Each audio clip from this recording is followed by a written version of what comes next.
Hello everyone, welcome to Peckins. Today I would be talking about the IELTS speaking test. आज मैं आपको IELTS के जो speaking exam है, I'll be telling you about the speaking exam and all the different things a person should be knowing when that person would be appearing for the IELTS speaking exam. अच्छा, अब IELTS का जो speaking exam है, वो ज़्यादातर उसी दिन पे नहीं होता. फॉर इंस्टेंस अगर आपका एग्ज़ाम लिसनिंग, रीडिंग और राइटिंग एक ही दिन के ऊपर होते हैं, जैसे listening, reading and writing would be on the same day, but the speaking exam would not be on the same day. Now I have been teaching for the last 7 years now. 2017 तक till 2017 ये जो exam था ना, ये आपका पहले भी हो सकता था, 5, 6, 7 दिन पहले भी हो सकता था, and it could also happen like 4 or 5 days afterwards. But from 2018 से आपका जो स्पीकिंग का एग्ज़ाम है, स्पीकिंग इंटरव्यू जिसको कहते हैं, that is going to be held before LRW. जो आपका लिसनिंग, रीडिंग और राइटिंग है, उससे ये पहले होता है. 7 दिन पहले भी हो सकता है, 6 दिन पहले, 5, 4, 3, 2, एक दिन पहले भी हो सकता है. Now for me as a teacher, it's very hard to teach speaking. It's very hard for me to make people speak. It's very hard for me to make people practice for the speaking part. Listening ठीक होता है, reading भी आसानी से as a teacher I can teach. Writing is also something which I can do very easily. Speaking क्यों मेरे लिए मुश्किल होता है? मेरे लिए इसलिए मुश्किल होता है क्योंकि लोग बोलना ही नहीं चाहते. Now before we start, मैं आपको थोड़ा बहुत जो एग्ज़ाम फॉर्मेट है उसके बारे में बता देता हूँ. जो एग्ज़ाम फॉर्मेट है उसके अंदर 3 पार्ट्स हैं.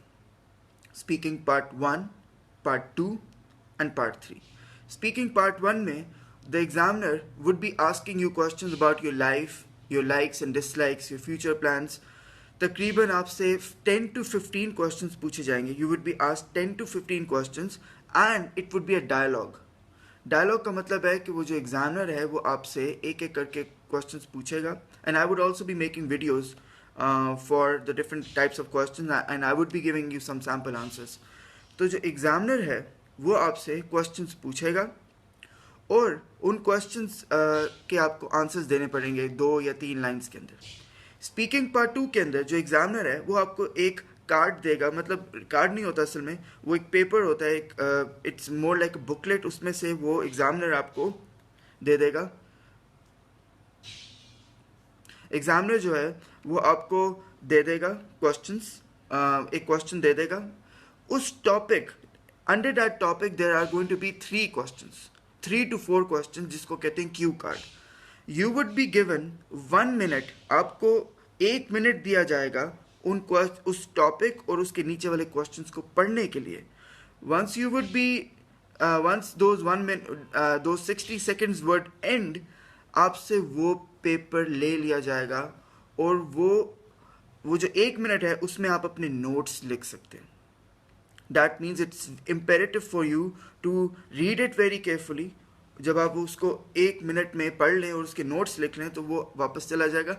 अब सिर्फ आप बोल रहे होंगे, एग्जामिनर आपसे क्वेश्चंस नहीं पूछेगा. The examiner would be expecting you to speak on a topic for 1 to 2 minutes.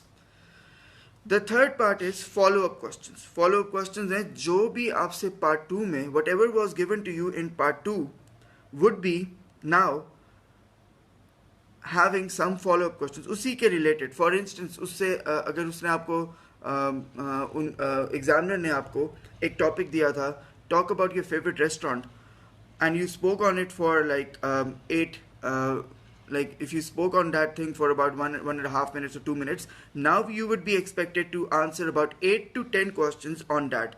Like, do people go to restaurants? Why do people eat food from restaurants? Do you believe people would start going to restaurants in the future? Do people go to restaurants more than they used to go in the past? Yes, I've been thinking about it. Because of the Ramzan I have time, and I'll be giving you guys a date when I'll be starting my spoken English live lectures once again, and this time I'll ensure that I don't end them. Okay, now वो जो examiner है वो आपसे फिर उसी के related question पूछेगा. Do you think the food being offered in the restaurants is healthy. अब वो जो फूड इन द रेस्टोरेंट्स है वो हेल्दी है या नहीं है, वो आप दोनों ओपिनियंस भी दे सकते हैं and you can stick to one opinion also. अच्छा, अब ये फॉर्मेट जो है वो ज़्यादातर लोग आपको बता देंगे, मतलब मुझे लगता है कोई हज़ारों वीडियोस पहले भी बन चुकी होंगी. But the problem is why don't people improve. अगर वो किसी एकेडमी में भी जाते हैं या कुछ भी करते हैं, whatever they are doing, why are people not able to improve on the speaking test. 5 चीज़ें हैं आपकी स्पीकिंग एग्जाम के अंदर, 5 things which you have to understand. First, ideas. Second, grammar. Third, lexical ability जिसको vocabulary कहते हैं. Fourth, fluency. And the fifth one is pronunciation. अच्छा, अब स्टार्ट करते हैं पहली चीज़ से, ideas. I will be working on those questions today also. अगर आप क्वेश्चन को ही नहीं समझ सकते, if you don't know what the question is, and for instance if you have not experienced it, कोई आपको कहता है कि talk about your favourite museum, अगर आप कभी म्यूजियम में गए ही नहीं है तो आप क्या बोलेंगे? You have to make up a story. Examiner, you can not say to the examiner, नहीं मैं बोलना ही नहीं चाहता है म्यूजियम में, change the topic. You can not do that. The second one is lexical ability. Lexical ability कहते हैं वोकैबुलरी को, आपकी कितनी ब्रॉड है vocabulary. and yes, there are notes related to those things also. Then comes grammar. कुछ लोग writing बहुत अच्छी कर रहे होते हैं, जैसे ही वो बोलना शुरू करते हैं वो एरर्स आने लग जाते हैं. तो I suggest those people to work on their errors, to identify those errors, and as a teacher I tell them what the errors are and then start working on them. Then comes pronunciation. अच्छा, अब pronunciation जो है वो बड़ी complicated है. अगर you can not just say कि मुझे एक वर्ड का प्रोनाउंसिएशन आता है तो मैं उसी हर इंग्लिश वर्ड की प्रोनाउंसिएशन ठीक कर दूंगा. You have to work on stress and unstress. For instance, if right now you are saying idea, that would be wrong, you will get a lower mark. And if you say idea, you will get a better mark. Korea, you will get a better mark. तो उसके भी rules होते हैं. और फिर आता है fluency. Fluency का मतलब ये नहीं है ऊंचा बोलना. फ्लुएंसी का ये भी मतलब नहीं है कि तेज बोलना. Fluency is that do you have a flow when you are speaking. If you don't have that flow, you will be having a lot of problems.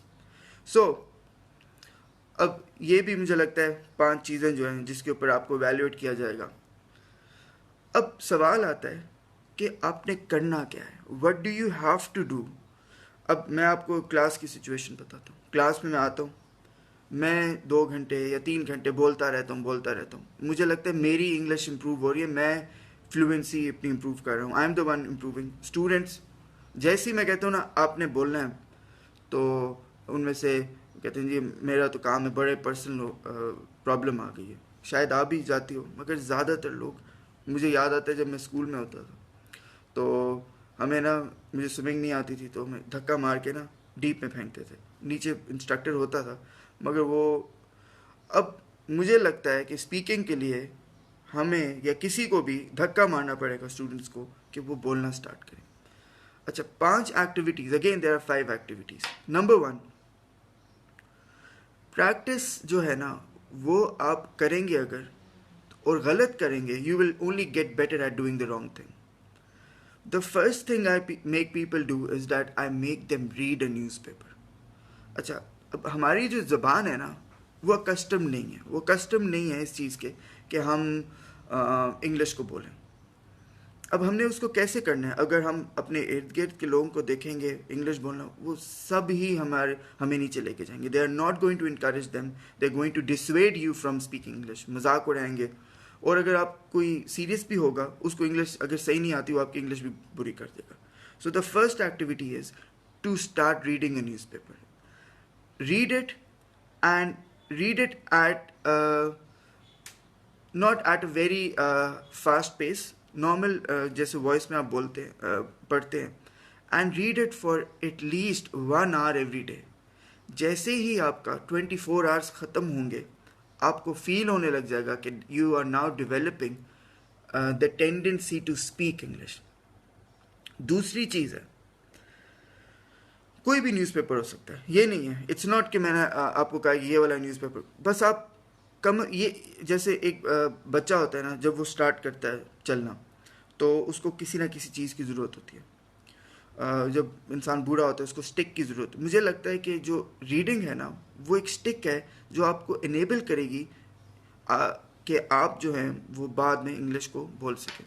दूसरी चीज़ है लिसनिंग एंड स्पीकिंग का डायरेक्ट रिलेशनशिप होता है। जो भी आप सुनते हैं ना वही आप बोलते हैं। So start watching seasons dramas. If you don't have them, you can download them from internet. If you don't have, if you can still not find them, you can come to Peckins on Friday or on Thursday. You can just tell them that you have come for the free workshop, or you want to get yourself enrolled for a free workshop. उस free workshop के अंदर जो हर Friday को होती है उसके अंदर आपको वो मिल जाएंगे। अब बस यूएसबी छोटी आप ना लेके आए क्योंकि वो 8 GB की होगी या 16 की, और एक सीज़न जो है वो 6 GB का होता है, तो वो उसका कोई फ़ायदा नहीं होगा। Then the third thing is make someone correct you. अब करेक्शन का क्या मतलब है?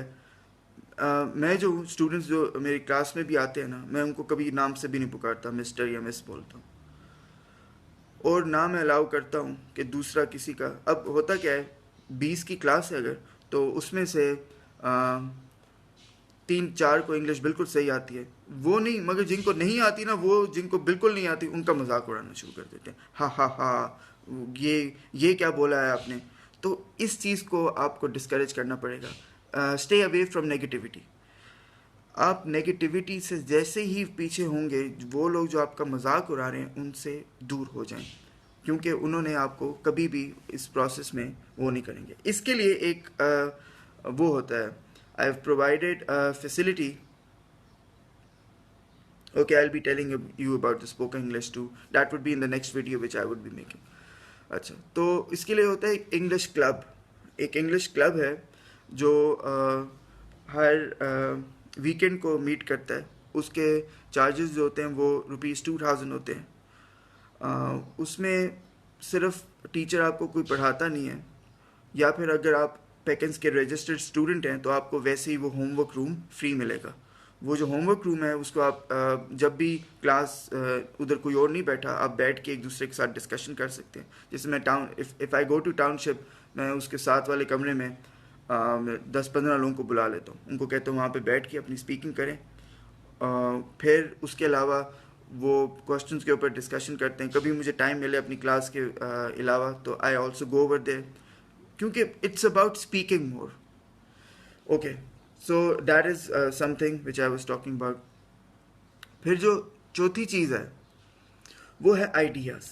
अगर आपके पास क्वेश्चन बैंक नहीं है, क्योंकि आइल्स का एग्ज़ाम जो है वो एक किस्म, एक तो अनसीन है मगर फिर भी इसकी प्रिपरेशन है, तो स्पीकिंग पार्ट 1, 2 और 3 के आपके पास क्वेश्चंस नहीं है तो आपका स्कोर नहीं आ सकता। वो आपसे ऐसे क्वेश्चंस पूछेंगे जिसके बारे में आपको थोड़ा बहुत आना चाहिए। फॉर इंस्टेंस, अगर वो कहते हैं कि tell me about an activity, water activity you were involved in, तो ज़्यादातर लोग कहेंगे हम कब गए थे पानी में, हम कब रिवर में गए थे, हम कब सी में। तो वो अगर आपको बीच का या वाटर वॉलीबॉल का पता है, then you'll be having a better score, or you'll be having a better understanding.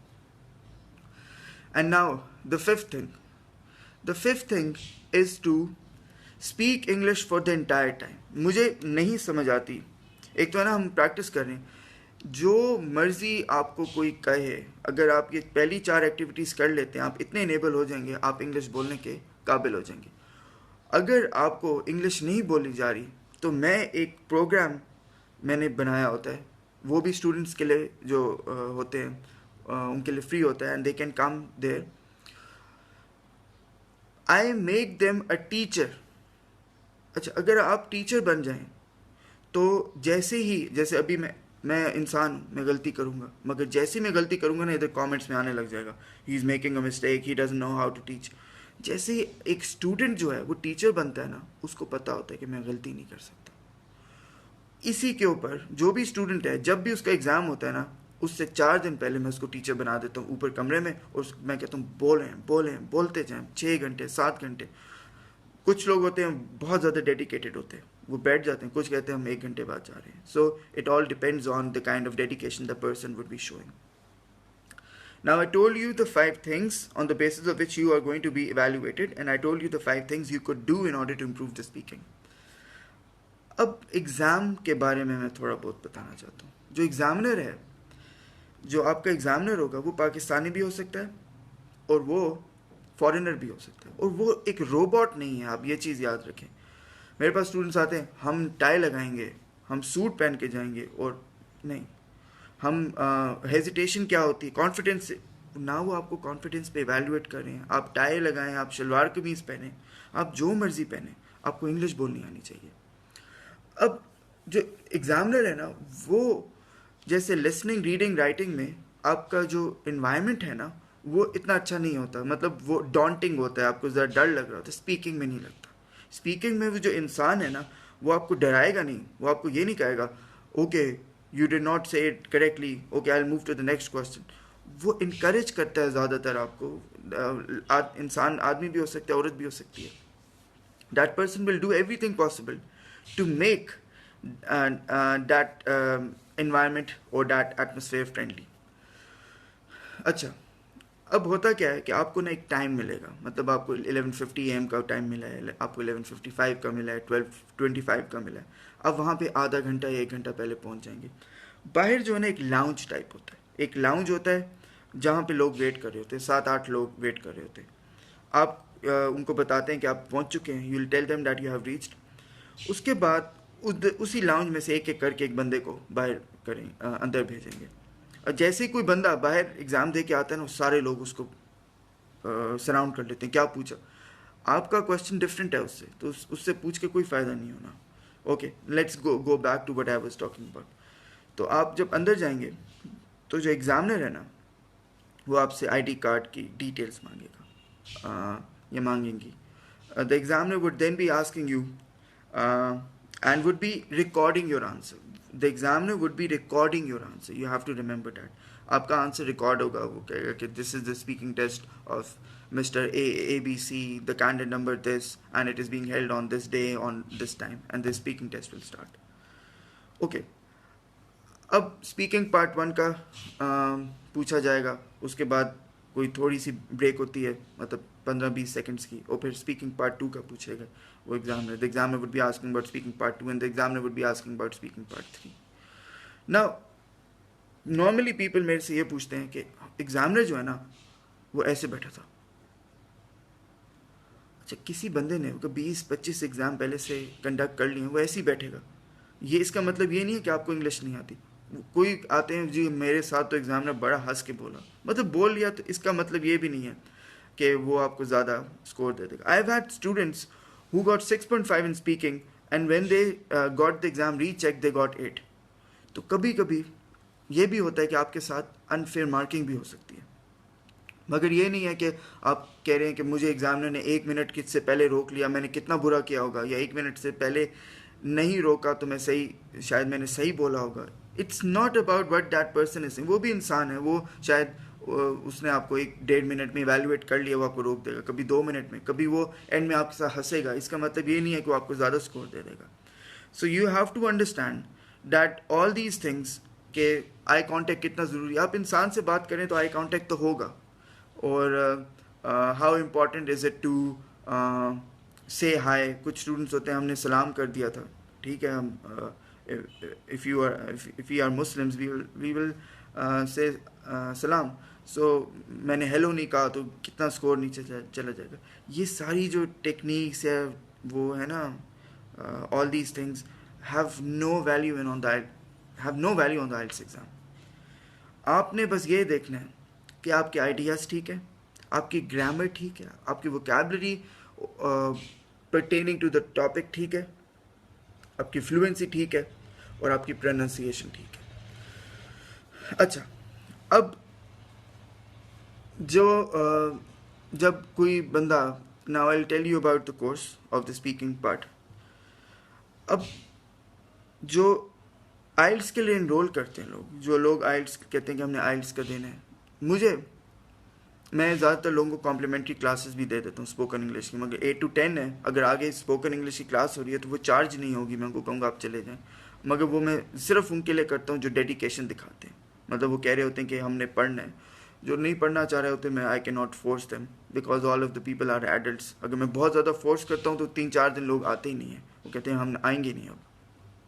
फिर उसके बाद फिर आ जाते हैं कि मैं भूल गया हूँ कि मैंने कोई होमवर्क दिया था. What I am trying to tell you is that ज़्यादातर लोगों को स्पीकिंग में प्रॉब्लम इसलिए है क्योंकि उनको ग्रामर में प्रॉब्लम है. So I would suggest that before you enroll for the IELTS course, you should do the speaking.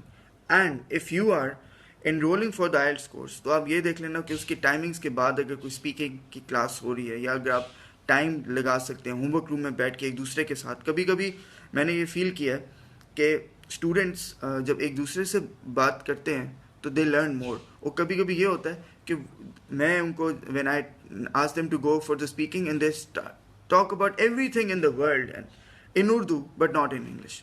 ऊपर जाके वो बन जाता है, एक क्लब बन जाता है जिसमें उर्दू में बातें कर रहे होते हैं और हंस रहे होते हैं. I don't know what happens. So please try to be serious about the exam. The exam is very easy. It's more like a class 6 और 7 इंग्लिश एग्ज़ाम. मगर एग्ज़ाम बहुत महंगा है. जब एग्ज़ाम बहुत महंगा है उसकी वजह से एग्ज़ाम का जो प्रेशर है ना वो बढ़ जाता है. मतलब 28,000 रुपीज़ है, तो एक बंदा जो है वो 28,000 रुपीज़ फिर से ज़ाया नहीं करना चाहेगा. So try to give as much as you can and I will also try to give as much as I can. Okay, thank you.